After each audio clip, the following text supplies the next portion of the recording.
Ice cream ತಿಂದ್ರೆ ಏನಾಗುತ್ತವ? ಹುಳ ಇರ್ತದೆ. ಹಾ ಆಗ ಚಿನ್ನಕ್ಕೆ ಹಾಕಲ್ಲ, ಇಲ್ಲಿ ಇಲ್ಲಿ ಕಜ್ಜಿ ಆಗ್ತದೆ ಮಕ್ಕಳದ. ಹಾ ಇಲ್ಲ ಇಲ್ಲ ಇಲ್ಲ ಇಲ್ಲ ಹಾ ಎಲ್ಲ ಇಲ್ಲಿಗೂ ಆಗ್ತದೆ, ಇಲ್ಲಿಗೂ ಆಗ್ತದೆ.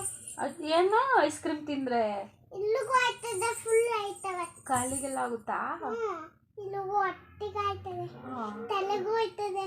ಏನ್ ತಿಂದ್ರೆ? ಇಲ್ಲಿಗೆ ಇಲ್ಲಿಗೂ ಆಯ್ತದೆ, ಇಲ್ಲಿಗೂ ಇಲ್ಲಿಗೆ ಆಯ್ತಾ, ಇಲ್ಲಿಗೂ ಆಯ್ತದೆ. ಬಾಯಿಗೆ ಪೆನ್ ಹಾಕೊಂಡ್ರೆ ಏನಾಗುತ್ತೆ? ಹಿಂಗೆ ಆಗ್ತದೆ, ಕಲ್ಲ ಆಯ್ತದೆ. ಮತ್ತೆ ಹಾಕೋತಿದ್ಯಾ? ಹಾಕಕ್ಕಿಲ್ಲ. ಹಾಕಬೇಡ, ಹಾಕಂದ್ರೆ ಏನಾಗುತ್ತೆ ಅಂತ ನಿಂಗೆ ಗೊತ್ತು ತಾನೆ. ಬಾಯಿಗೆ ಪೆನ್ ಹಾಕೋಬಾರ್ದು ತಾನೆ. ಅದು ರೀಫಿಲ್ಲರ್ ಇರೋ ಇಂಕೆಲ್ಲ ಬಂದು ಕೆಳಗಡೆ ಬಾಯಿ ಒಳಗಡೆ ಹೋಗಿದ್ರೆ ಏನು ಮಾಡ್ತೀಯಾ? ಹಾಕಲ್ಲ, ಹೋಗುತ್ತೆ. ಹಾಕಲ್ಲ, ಇದು ಬಿಚ್ಚಕ್ಕೆ ಹಾಕಲ್ಲ. ನೀನು ಅಲ್ಲಿಗೆ ಆ ಥರ ಟಚ್ ಮಾಡ್ತಿದ್ರೆ ಬಿಚ್ಬೋದಲ್ವಾ?